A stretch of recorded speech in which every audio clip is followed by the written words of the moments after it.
रोहतक के सांपला में देश के उपराष्ट्रपति जगदीप धनखड़ दीनबंधु चौधरी छोटूराम स्मारक का दौरा किए। इस दौरान मुख्यमंत्री मनोहर लाल ने उपराष्ट्रपति जगदीप धनखड़ का स्वागत किया, जिसके बाद उपराष्ट्रपति ने चौधरी छोटूराम की प्रतिमा पर पुष्प अर्पित किए। इसके साथ ही सीएम मनोहर लाल ने कहा कि उपराष्ट्रपति के प्रथम हरियाणा आगमन पर वो हरियाणा की जनता की ओर से उनका स्वागत करते हैं। इसके अलावा सीएम मनोहर लाल ने कहा कि चौधरी छोटूराम किसानों के मसीहा थे और हरियाणा हर क्षेत्र में प्रगति कर रहा है। हम प्रदेश को कृषक प्रधान प्रदेश बनाने की दिशा में काम कर रहे हैं। वहीं उपराष्ट्रपति जगदीप धनखड़ ने दीनबंधु चौधरी छोटूराम स्मारक में बने संग्रहालय का अवलोकन किया। इस दौरान खाप प्रतिनिधियों की तरफ से उपराष्ट्रपति को हुक्का भेंट की गई। उपराष्ट्रपति जगदीप धनखड़ ने कहा कि सर छोटूराम की कमी को सरदार पटेल ने भी महसूस किया था। हालांकि भाखड़ा बांध की परिकल्पना दीनबंधु छोटूराम ने 1930 में की थी। फिलहाल आज बदलाव लाने के लिए छोटूराम की बातों पर ध्यान देना होगा।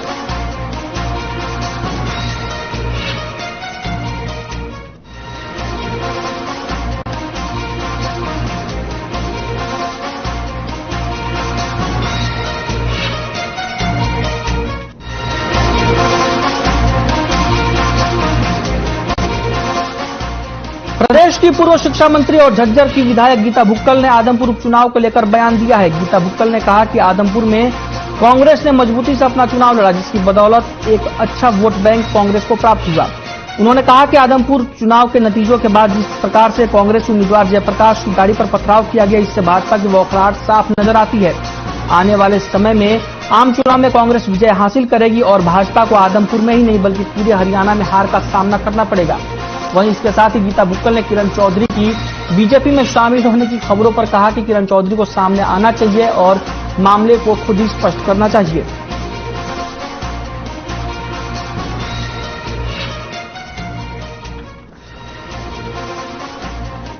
इनका जवाब तो किरण चौधरी जी स्वयं दे पाएंगी कि राज्यसभा के चुनाव में वोट पर भी एक बार प्रश्न चिन्ह लगा था और अब इस तरह की चर्चा आ रही है, तो कांग्रेस पार्टी की वो नेता हैं, ये उनकी जिम्मेवारी बनती है कि वो आप आकर अपनी स्थिति को स्पष्ट कर दें।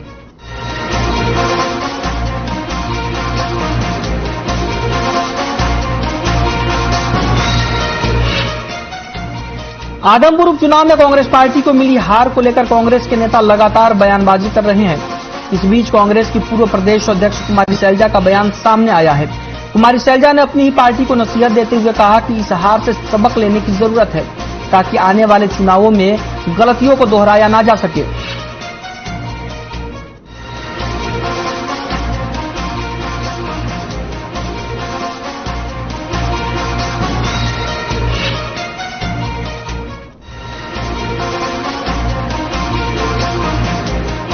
आशाजनक तो है नतीजा और इस पर विचार भी करना चाहिए कि कांग्रेस पार्टी ने जिस तरह से चुनाव लड़ा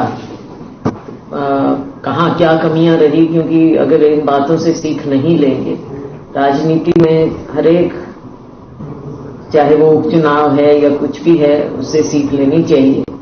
पहले भी उपचुनाव हुए, चाहे बड़ौदा हुआ, चाहे एलनाबाद हुआ, अब आदमपुर हुआ। बड़ौदा हम जीते, सब लोगों ने मिलजुल कर वहां पे काम किया। एलनाबाद में हम लड़े, वहां पर कुछ लोगों के वक्तव्य कुछ अलग तरह के रहे। यहाँ पर सभी लोग जो कि एक मंच पर दिखना चाहिए था, शायद वो किसी कारण से नहीं करवा पाए होंगे, जो भी होगा, लेकिन एक इन सब बातों पर कांग्रेस पार्टी देखे, हम सब देखें कि आगे की रणनीति क्या होनी चाहिए।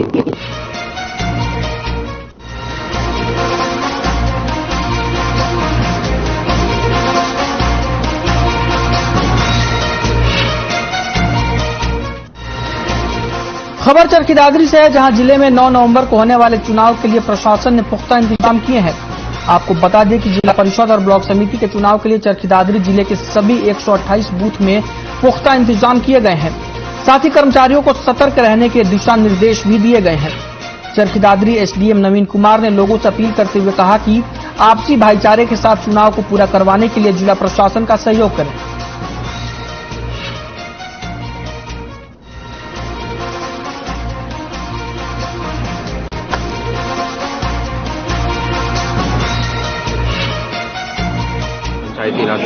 सेकेंड फेज है, उसमें आज हम पार्टी डिस्पैच कर रहे हैं और हमारे यहाँ टोटल 128 बूथ हैं। इस 128 बूथ में से 46 बूथ हमारे जो हैं हाइपर सेंसिटिव और सेंसिटिव बूथ बनाए गए हैं और 128 बूथ पे हम सभी पोलिंग पार्टीज को कंप्लीट करके उनको ट्रांसपोर्ट रूट समझा के उनके डेस्टिनेशन पे भेजा है।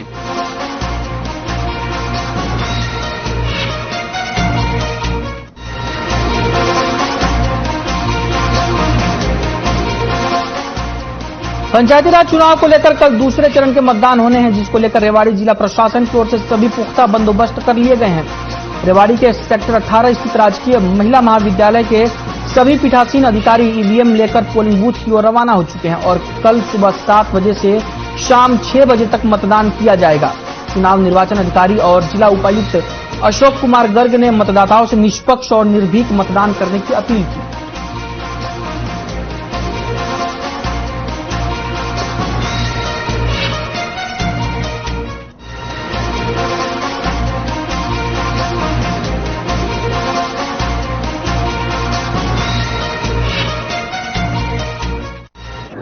अभी पहले फेज की जो पंचायत समिति और जिला परिषद की पोलिंग है वो कल होनी है।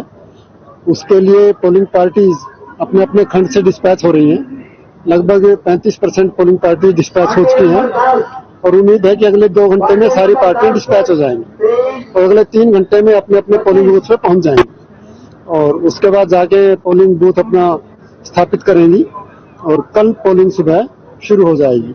उम्मीद है कि बड़े शांतिपूर्वक तरीके से और निष्पक्ष और पारदर्शी तरीके से पूरे जिले में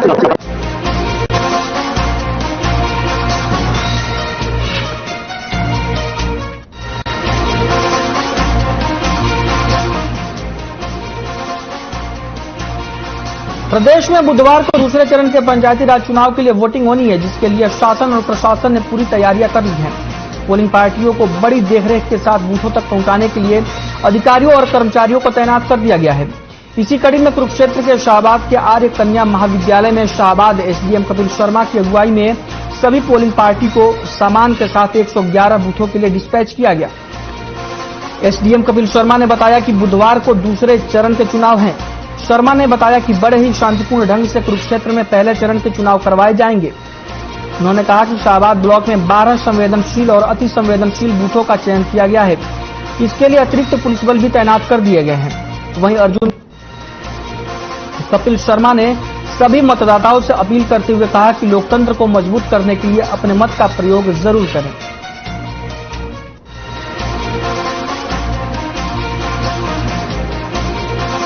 लोकतंत्र का जो पर्व होता है चुनाव, उसमें हमारे पंचायती राज संस्थाओं के चुनाव संपन्न हम करवाने जा रहे हैं। उसमें प्रथम जो चरण है जिला परिषद और पंचायत समिति की वोटिंग का हमारे जिला कुरुक्षेत्र में जो कि 9 तारीख को संपन्न होगा, उसके लिए आज जो हमारी पोलिंग पार्टीज है उनको शाहबाद उपमंडल और ब्लॉक के लिए हम आर्य कन्या महाविद्यालय से आज डिस्पैच कर रहे हैं। हमारे टोटल 111 बूथ हैं।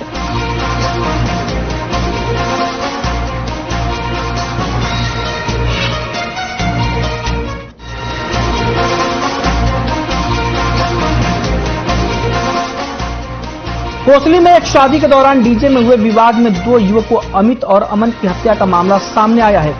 युवकों की हत्या कर उनका शव कुएं में फेंक दिया गया था। मामले का खुलासा करते हुए पुलिस ने बताया कि शादी में डीजे में अमित और अमन का एक युवक राजा से विवाद हो गया था। इसी का बदला लेने के लिए राजा ने अपने साथियों के साथ मिलकर दोनों युवकों की हत्या कर दी। पुलिस ने इस मामले में 2 आरोपियों को गिरफ्तार कर मामले की जांच शुरू कर दी है।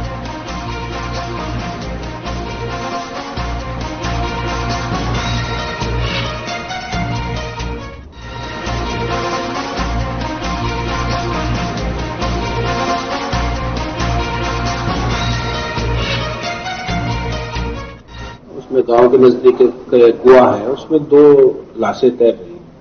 जब उन लाशों को बाहर निकाला, हमने उनकी शिनाख्त कराई तो वो गांव के रहने वाले 2 नौजवान लड़के थे, अमन और अमित 2 लड़के हैं। तो गांव की पहचान हुई तो प्राइमा फेसाए गांव ने कंप्लेंट दी थी कि ये हो सकता है पानी में डूब के मरा हो। तो हमने उनका पोस्टमार्टम कराया अगले दिन, परंतु अगले दिन उन्होंने फिर से जो हमें सूचना मिली और उन्होंने कंप्लेंट भी दी है कि उन्होंने इन दोनों को लड़कों को 2 लड़कों के साथ बाइक पर जाते हुए देखा था।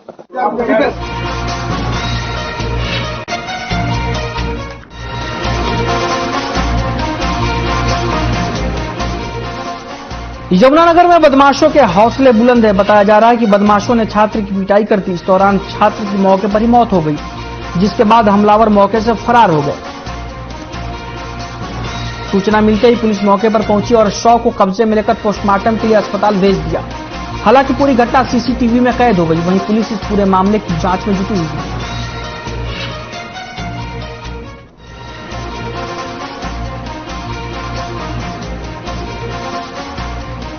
यमुनानगर में बदमाशों के हौसले बुलंद हैं। बताया जा रहा है कि बदमाशों ने छात्र की पिटाई कर दी। इस दौरान छात्र की मौके पर ही मौत हो गई,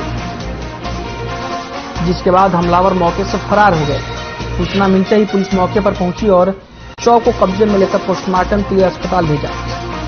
पूरी घटना सीसीटीवी में कैद हो गई है और पुलिस इस पूरे मामले की जांच में जुटी हुई है।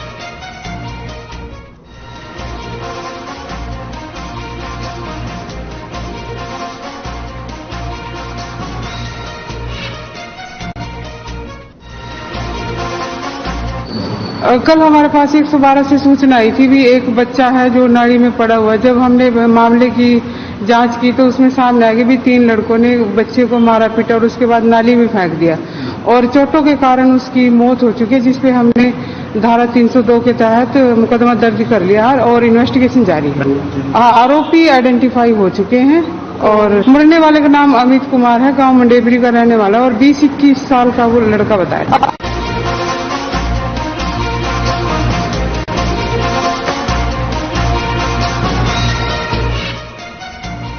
अंबाला में सीआईए ने अंबाला में सीआईए ने लोगों से ठगी करने वाले एक गिरोह का भंडाफोड़ किया है। गिरोह के सदस्य लोगों को उनके पैसे को 5 गुना करने का लालच देते थे और जब लोग पैसे लेने वापस आते थे तो गिरोह के सदस्य नकली पुलिस बनकर पीड़ितों पर कार्रवाई का दबाव डालते थे। सीआईए ने इस मामले में कार्रवाई करते हुए 4 लोगों को गिरफ्तार कर आरोपियों के पास से एक कार, नकली नोट के बंडल तैयार करने वाली डाई मशीन और नोट के 226 बंडल बरामद किए हैं। पुलिस ने गिरफ्तार आरोपियों पर कार्रवाई करते हुए मामले की जांच शुरू कर दी है।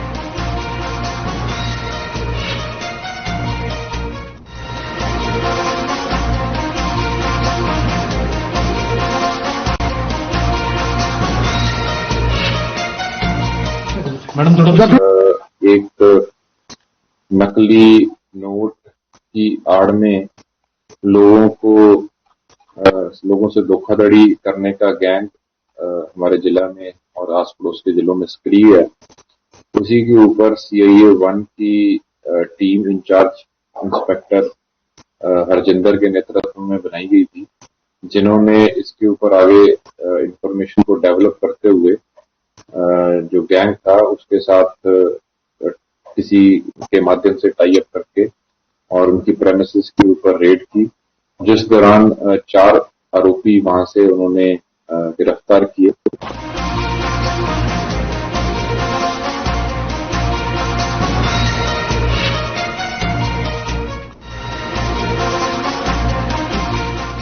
खबर भिवानी की अंबेडकर कॉलोनी से है, जहां मकान की मरम्मत के समय एक बड़ा हादसा हो गया। दरअसल 2 मिस्त्री मकान की छत पक्की कर रहे थे। इसी दौरान छत गिर गई। छत गिरने की वजह से मिस्त्री और मजदूर बुरी तरीके से घायल हो गए। दोनों घायलों को अस्पताल में भर्ती कराया गया है और दोनों का इलाज जारी है।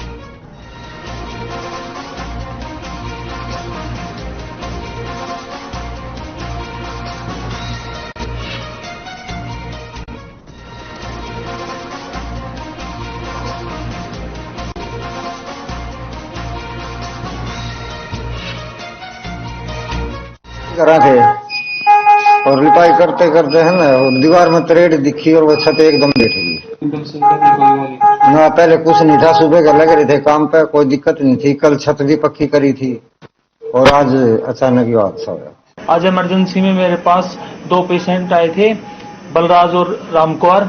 उन्होंने बताया कि उनकी छत गिरने से उनको ये चोट लगी है। दोनों की हालत ठीक है, कोई ज्यादा गंभीर चोटें नहीं है। एक के पैर में चोट है, उसका इलाज चल रहा है और दोनों खतरे से बाहर हैं।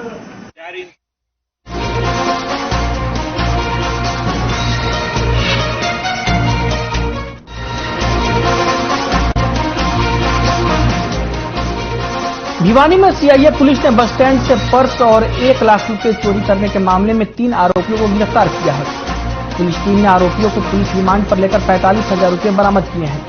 थाना औद्योगिक क्षेत्र के पुलिस को यह शिकायत दर्ज करवाई गई थी, जिसमें शिकायतकर्ता ने बताया कि वो गुरुग्राम से भिवानी आया था। इस दौरान भिवानी बस स्टैंड पर ट्रॉली बैग और पर्स और 1 लाख रुपए चोरी करके ले गए। पुलिस प्रवक्ता अभिषेक ने बताया कि सीआईए स्टाफ उप निरीक्षक सतीश कुमार ने अपनी टीम के साथ यात्री का नए बस स्टैंड भिवानी से पर्स और रुपए चोरी करने के मामले में 3 आरोपियों को गिरफ्तार करने में सफलता हासिल की है।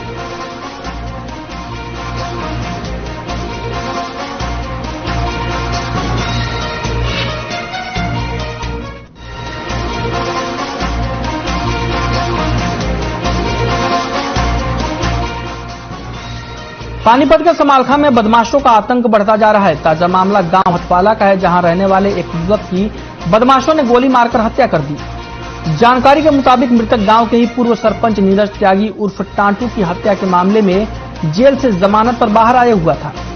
वारदात किसने की और क्यों की अभी तक ये साफ नहीं हो पाया है। घटना की सूचना मिलते ही समालखा थाना पुलिस मौके पर पहुंची और कार्रवाई में जुट गई। प्रारंभिक जांच में सामने आया कि यूपी के किसानों के साथ जमीन को लेकर मृतक ललित का झगड़ा हुआ था। इसी दौरान वहां फायरिंग हुई थी। फायरिंग में गोली ललित को लगी, जिससे उसकी मौत हो गई। हालांकि पुलिस अभी मामले की पूरी जांच कर रही है।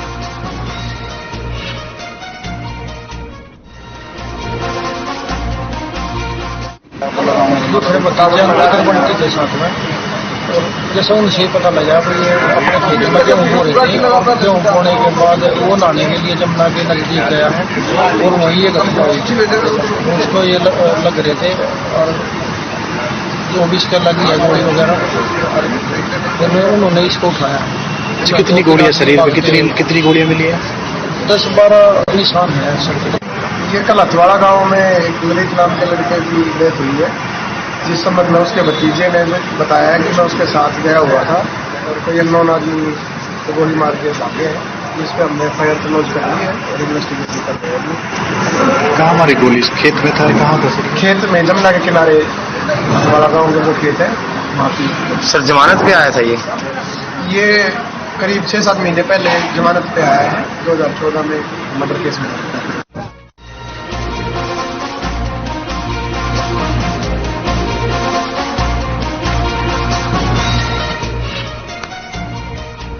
फरीदाबाद की क्राइम ब्रांच सेक्टर 56 पर भारी राकेश कुमार की टीम ने भैंस चोरी के मामले में 7 सालों से फरार चल रहे 2 आरोपियों को गिरफ्तार किया है।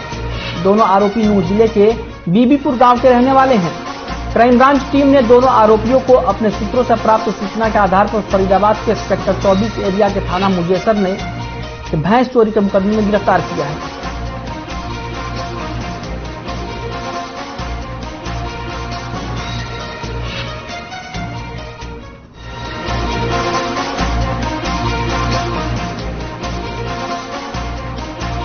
फरीदाबाद जिले में लगातार प्रदूषण फैलने से लोगों को काफी परेशानियों का सामना करना पड़ रहा है। इसी को लेकर यातायात पुलिस भी सक्रिय दिखाई दे रही है और लगातार चालान अभियान चलाया हुआ है। जो वाहन प्रदूषण फैलाते हैं उन वाहनों को रोककर चालान किया जा रहा है। इसी के तहत फरीदाबाद के सेक्टर 7 और सेक्टर 8 के चौराहे पर भी पुलिस ने कई चालान किए।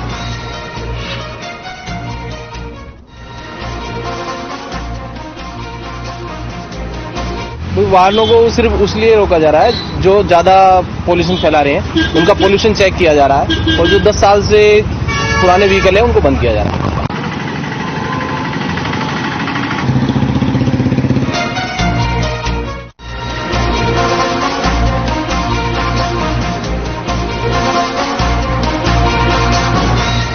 महेंद्रगढ़ के नारनौल में हुड्डा सेक्टर में खराब मौसम की वजह से हेलीकॉप्टर की इमरजेंसी लैंडिंग कराई गई।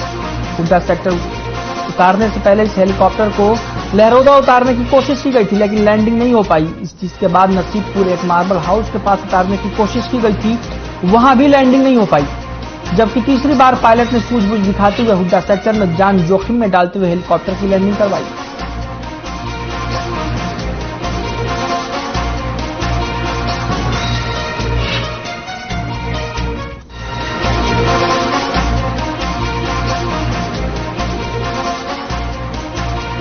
अंबाला एंटी नारकोटिक्स सेल में तैनात एएसआई निरंजन सिंह को जीआरपी की सीआईए ने 250 ग्राम अफीम के साथ पकड़ा है। इसी के साथ एएसआई को अफीम की सप्लाई देने राजस्थान से पहुंचे शिव नारायण को भी पुलिस ने दबोच लिया। दोनों ही आरोपियों को पकड़ने के लिए पुलिस को काफी मशक्कत करनी पड़ी। सीआईए पुलिस से बचने के लिए आरोपी एएसआई ने गाड़ी दौड़ा ली और जीआरपी मुलाजिमों पर गाड़ी चढ़ाने का प्रयास भी किया। फिलहाल दोनों आरोपियों को हिरासत में लेकर जीआरपी पुलिस ने पूछताछ शुरू कर दी है। आपको बता दें कि जीआरपी की सीआईए शाखा को गुप्त सूचना मिली थी कि Shiv Narayan Ambala cantt railway station पर नशीला पदार्थ सप्लाई करने आ रहा है। इस सूचना के आधार पर एक टीम को स्टेशन परिसर में तैनात किया गया था और जैसे ही नशा तस्कर स्टेशन के एंट्री गेट के पास गाड़ी लेकर आया तो टीम ने उसे पकड़ लिया।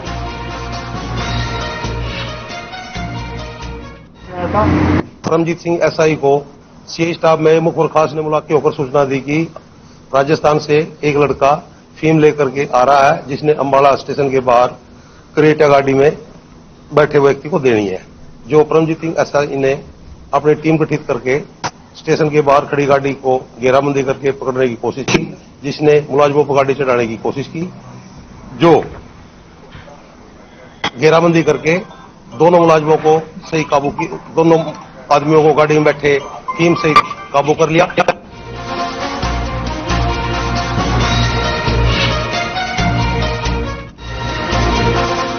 अंबाला में अग्निवीर महिला भर्ती 2022 रैली का आयोजन किया जा रहा है। इस दौरान हरियाणा, हिमाचल, दिल्ली, चंडीगढ़ से महिला अभ्यर्थियों ने हिस्सा लिया। आपको बता दें कि इस भर्ती रैली में अभ्यर्थियों ने लिखित परीक्षा दी।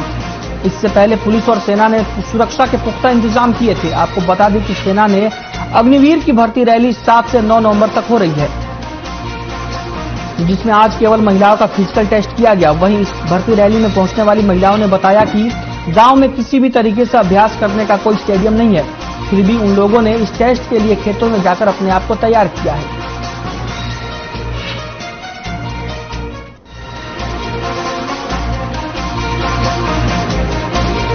को बिल्कुल बहुत ज्यादा एक्साइटमेंट हो रखा है कि लड़कियों को भी इतनी अच्छी अपॉर्चुनिटी मिल रही है, लड़कों के बराबर, कि वो भी अपनी पावर दिखा सकती हैं, कि वो भी लड़कों से कम नहीं है। बहुत मतलब खेलों में तो लड़कियां थी, अब आर्मी में भी हो गई हैं। बहुत ज्यादा खुशी है मेरे को।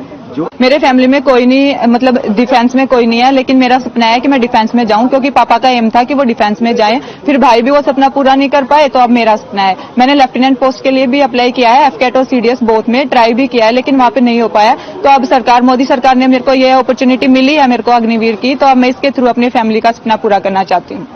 और लड़कियों के लिए काफी अच्छा मौका है। लड़कियां 12th के बाद अभी एयरफोर्स और नेवी ज्वाइन कर सकती हैं, जो कि पहले ऐसा नहीं था, उन्हें ग्रेजुएशन के बाद ही मौका मिलता था। मेरा भी सपना एयरफोर्स ज्वाइन करने का ही है, बट मुझे मौका नहीं मिला +2 के बाद ज्वाइन करने का। मेरी ग्रेजुएशन हो चुकी है and now I have cleared my AFCAT exam. और उनकी ट्रेनिंग 2020 में होने के बाद 2021 में वो अपनी अपनी यूनिटों में जाके डिप्लॉयड हो गई। अभी तक जो महिलाएं हैं एज ए सैनिक, वो हमारी मिलिट्री पुलिस कोर में हैं। और ये जब कार्रवाई हुई, ये शुरुआत थी इंडियन आर्मी में एक नारी शक्ति की,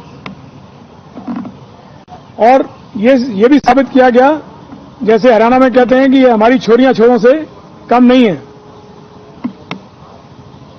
आज ये महिला सैनिक देश के हर इलाके में ड्यूटी कर रही हैं, चाहे वो जम्मू एंड कश्मीर हो या लेह लद्दाख हो, नॉर्थ ईस्ट और हाई एल्टीट्यूड एरिया।